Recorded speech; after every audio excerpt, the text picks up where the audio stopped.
You know what's completely insane? There are American towns where you can buy an entire house for the price of a used Honda Civic, like a full 3-bedroom house with a yard and a driveway for $12,000, not in the middle of nowhere, Alaska, in Ohio, in Pennsylvania, in Michigan, places that had 100,000 people 50 years ago. I'm talking about factory towns that were abandoned when the plants closed. Towns where the main employer left and took the entire economy with them. Where half the population disappeared. Warehouses that were worth $80,000 in 1980 now sell for $12,000 if they sell at all. These aren't ghost towns in the desert. These are actual American cities with infrastructure and schools and downtowns. They're just empty, hollowed out, forgotten, because when the factory closed, America moved on and left these places to die. So today we're going through 15 factory towns that were abandoned after the plants closed. Because someone needs to talk about the fact that there are American cities. Warehouses cost less than smartphones. Let's get into it. Here's why this happened and why it matters way more than people realize. American manufacturing built towns in the early and mid-20th century. Factories opened in strategic locations, steel in Pennsylvania, auto in Michigan, rubber in Ohio, and towns grew around those factories. The model was simple. Factory opens, hires thousands of workers. Workers need houses, schools, stores, services. A town is born. For decades, this worked. Factory workers made good middle-class wages, bought houses, raised families, retired with pensions. The American dream in action. Then globalization happened, NAFTA, China joining the WTO, offshoring, automation. The factories that built these towns started closing. Some moved to Mexico, some moved to China, some just shut down because they couldn't compete. When the factory closed, the town died. Not immediately, but slowly. The workers left to find jobs elsewhere. Young people never came back after college. Businesses closed, tax revenue collapsed, services declined, population spiraled down. What remains are shells. Towns with infrastructure built for 50 or 100,000 people now housing 20,000. Downtowns with boarded storefronts. Schools consolidating because there aren't enough kids. Houses selling for nothing because nobody wants to live there. The towns on this list lost their major employers and never recovered. Population declines of 30 to 70%. Median home prices that collapsed to $10,000 to $30,000. Unemployment rates that stayed elevated for decades. These are American cities that were systematically abandoned by the economic forces that created them. Number 15, Saginaw, Michigan. Starting with the Michigan city where GM left and took the middle class with it. Saginaw lost General Motors plants over decades. The city peaked at over 100,000 people in 1960. Now it's around 45,000. Median home prices are around 40 to 60,000 with many houses available for 10 to 20,000. Saginaw is classic Rust Belt. It was built for auto manufacturing. When that left, nothing replaced it. The city has tried to reinvent, but the population and tax base are gone. The downside is Saginaw is still declining. Crime is relatively high, schools struggle. The infrastructure is crumbling because the tax base can't support it. You can buy cheap, but you're buying into decline. Saginaw is where steering wheels stop rolling and the city stopped growing. Number 14, Youngstown, Ohio. The Ohio steel town where the mills closed and the people left. Youngstown lost its steel industry starting in the late 1970s. Black Monday in 1977, when Youngstown Sheet and Tube closed, was the beginning. The city went from 170,000 at peak to about 60,000 now. Houses sell for $8,000 to $20,000 easily. Youngstown was Steel Valley, USA. When steel died, Youngstown died with it. The population collapse was catastrophic. Entire neighborhoods are now empty or abandoned. The problem is Youngstown has nothing to replace steel. It's tried to reinvent as a tech hub or university town, but the scale doesn't match what was lost. The city is a fraction of what it was, and everyone knows it. Youngstown is where steel turned to rust and never came back. Number 13, Gary, Indiana. The Indiana steel town that became a symbol of American industrial decline. Gary was built by U.S. Steel in 1906. At its peak, it had over 170,000 people. Now it's around 70,000 and declining. Median home prices are around 20 to 40,000, with thousands of homes worth under 10,000. Gary is infamous. It's the poster child for Rust Belt decay. The city was entirely dependent on steel. When steel employment collapsed, Gary collapsed. Crime became a problem. The tax base evaporated. The downside is Gary is genuinely rough. Crime rates are high. Large sections are abandoned. The city can't afford to maintain itself. Buying there means living with visible urban decay. Gary is where steel built a city that steel then destroyed. Number 12, Aliquippa, Pennsylvania. The Pennsylvania steel town where football is the only thing left. Aliquippa was built around Jones and Laughlin Steel. The mill closed in the 1980s. Population went from over 25,000 to under 9,000. Houses sell for $5,000 to $15,000 if they sell at all. Aliquippa produces NFL players: Mike Ditka, Tony Dorsett, Darrelle Revis. The high school football tradition is all that remains of the old working class pride. The problem is football doesn't employ thousands of people. The steel mill did.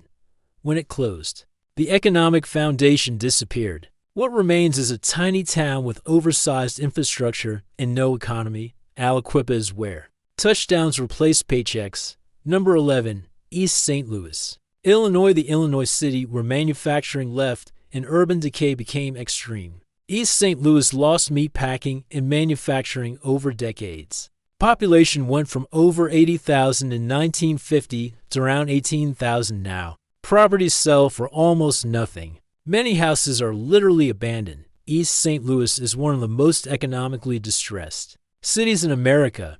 It's not just factory closure, it's municipal collapse. The city can barely function. The downside is East St. Louis is dangerous and dysfunctional. Crime is severe. Infrastructure is failing. Schools are among the worst in Illinois. This isn't cheap living. It's surviving in a failed city. East St. Louis is where the bottom fell out and never came back. Up.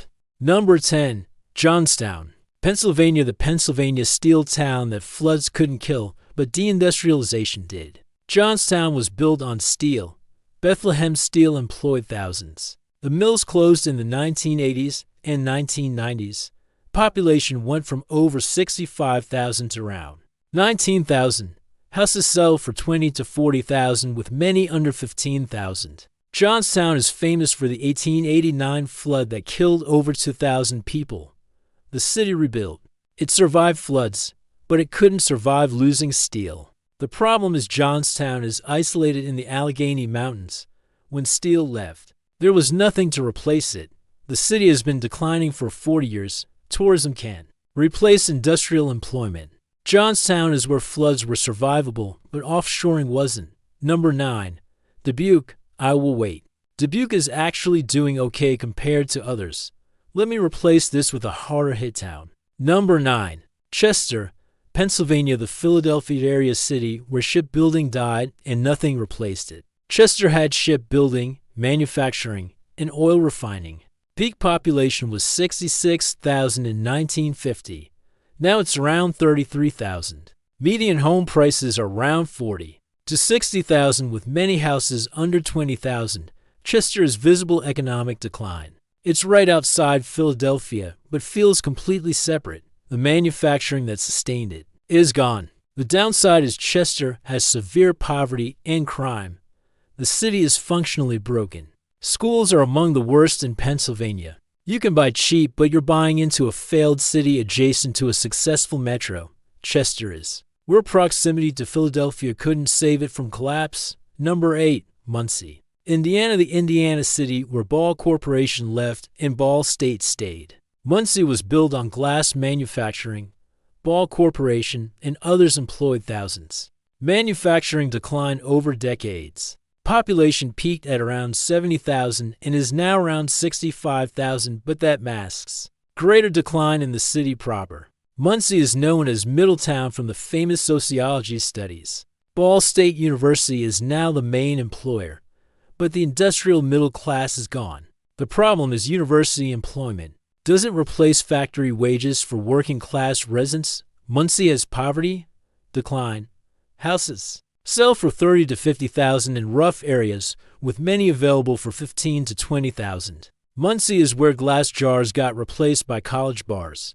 Number 7. Anderson, Indiana, the Indiana auto town where GM closed everything. Anderson was a GM town. Multiple plants. Population peaked at around 70,000 in 1970. Now it's around 54,000. GM closed the plants in the 1980s through early 2000s. Houses sell for $20,000 to $40,000 with many under $15,000. Anderson was built for GM. When GM left, the city had nothing. The population decline was severe, but the economic collapse was worse. The downside is Anderson is still deeply distressed. High unemployment. Poverty. Crime. The city can't recover because there's no economic base. You can buy houses for the price of used cars. Anderson is where assembly lines stop, and the city stopped too. Number 6. Cairo, Illinois, the southern Illinois town where geography stopped mattering. Cairo sits at the confluence of the Mississippi and Ohio rivers. Population peaked at over 15,000 in 1920. Now it's under 2,000. Houses sell for literally a few $1,000s or are abandoned entirely. Cairo was a river port and rail junction. When transportation patterns changed and industry left, Cairo became irrelevant. The population collapse is almost total. The downside is Cairo is nearly a ghost town. It's not functional as a city anymore. Infrastructure is crumbling. Almost nobody lives there. This isn't a bargain. It's buying into a dying place. Cairo is where the great rivers meet, and nobody cares anymore. Number 5. Braddock, Pennsylvania, the Pittsburgh area steel town where the mayor is more famous than the town. Braddock had Edgar Thomson Steel Works, which still operates at reduced capacity. But the town population collapsed from over 20,000 to under 2,000. Houses sell for $1,000 to $10,000. Many are abandoned. Braddock is famous for John Fetterman being mayor, now U.S. Senator. He brought attention to the town's collapse. But attention doesn't create jobs. The problem is Braddock is essentially dead as a functioning town. A few thousand people. Massive infrastructure for a population 10 times larger. Houses for nothing because who wants to live in a nearly abandoned town? Braddock is where even a famous mayor couldn't stop the decline. Number 4. Flint, Michigan, the Michigan city where GM left and then the water poisoned everyone. Flint was built by GM. At peak, it had over 100,000 people. Now it's under 90,000. GM employment collapsed from 80,000 to 7,000. Then the water crisis happened. Houses sell for $20,000 to $50,000 with many under $10,000. Flint is the most famous Rust Belt disaster. Auto manufacturing collapsed. Then the government poisoned the water supply trying to save money. It's a double disaster. The downside is Flint is still struggling with both economic collapse and infrastructure failure. The water is supposedly fixed, but trust is gone. Why would anyone move there? Houses are cheap because the city is broken. Flint is where GM left and Leeds stayed. Number 3. Detroit, Michigan, the city everyone knows about, but the scale still shocks. Detroit peaked at 1.8 million people in 1950. Now it's around 630,000. The auto industry that built the city collapsed in employment even as companies survived. Houses sell from $5,000 to $50,000 depending on area. Entire neighborhoods are abandoned. Detroit is the ultimate American industrial collapse story. The Motor City became a symbol of decline. The city went bankrupt. Tens of thousands of houses were abandoned. The problem is Detroit is too big to fully die and too broken to fully recover. Parts are gentrifying. Most aren't. You can buy houses for nothing in huge swaths of the city, but you're buying into a city that lost 70% of its population. Detroit is where the American dream was built and then abandoned. Number 2. Canton, Ohio, the Ohio steel town where football's Hall of Fame outlasted the steel mills. Canton had steel and manufacturing. Timken and Republic Steel employed thousands. Peak population was over 100,000. Now it's around 70,000. The steel employment is mostly gone. Houses sell for $30,000 to $60,000 with many under $20,000. Canton is home to the Pro Football Hall of Fame. That brings tourism. But tourism doesn't replace industrial employment. The downside is Canton is still declining. Poverty rates are high. The city is trying to reinvent, but the population loss continues. You can buy cheap Victorian houses, but the city around them is struggling. Canton is where football fame couldn't fill the factory void. Number 1. Johnstown, Pennsylvania revisited for emphasis actually. I'm putting a different town here for variety and impact. Number 1. Steubenville, Ohio at number 1. The Ohio River steel town where nothing remained but high school football scandals. Steubenville was a steel town on the Ohio River. Weirton Steel across the river employed thousands. Population peaked at around 40,000 in 1940. Now it's around 17,000. Houses sell for 20 to 40,000 with many available for 8 to 15,000. Steubenville is infamous now for a 2012 high school football rape case that made national news. That's what people know about it, not its industrial history, not its collapse, a scandal. The steel mills closed, the economy collapsed, young people left. What remains is a small, declining town with outsized infrastructure from its industrial past. The downside is Steubenville has nothing, no economy, no growth. It's just slowly dying. You can buy houses for used car prices. But what's the point? There are no jobs, no future. Just cheap real estate in a town that America forgot. The irony is Steubenville sits on the Ohio River with access to Pittsburgh. Geography should matter. It doesn't. When the steel mills closed, the town became irrelevant. You can buy a house there for $12,000, but you're buying into a place with no economic future that's known nationally for a tragedy. Steubenville is where steel died and only scandal remains. So what does all this mean? First, deindustrialization had real casualties. These aren't abstract statistics. These are American cities that collapsed. People lost livelihoods, communities died. The social fabric was destroyed. Second, houses are cheap because nobody wants to live there. $12,000 houses aren't bargains. They're markers of economic death. If there were opportunities, prices would reflect that. Third, these towns aren't coming back, not to what they were. The manufacturing employment isn't returning. The population that left isn't coming back. These are permanent scars on the American landscape. Fourth, the people who stayed are often those who couldn't leave, elderly, poor, tied to place by family, or inability to move. They're living in declining cities without resources to escape. And fifth, this is a policy failure. America allowed entire regions to collapse without meaningful intervention. These towns were sacrificed to globalization and nobody helped them transition.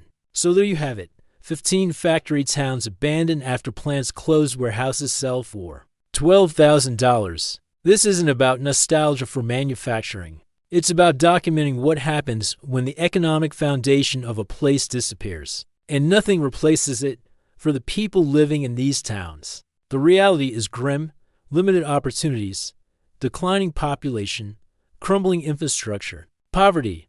They're living in places that were built for different economic times that aren't coming back. For outsiders, cheap houses might seem like opportunities, but understand what you're buying into. There's a reason houses cost nothing. No jobs, no growth, no future. You're not getting a bargain. You're buying into economic decay. Some of these towns will survive as smaller versions of themselves. Others will continue declining until they're functionally ghost towns. America built these places and then abandoned them when they stopped being profitable. The cheap houses are symptoms of a deeper problem: economic abandonment, regional collapse. The hollowing out of industrial America. $12,000 houses aren't opportunities. They're tombstones. So here's my question for you. If you could buy a house for $12,000 in one of these towns, would you? Or is the economic death too much to overcome even for dirt cheap real estate? Let me know in the comments, because these forgotten factory towns are still home to real people living through America's industrial decline. And if you found this depressing but necessary, maybe subscribe. We cover housing markets, economic absurdities, and places that America forgot. Someone has to document the abandoned factory towns. Might as well be me.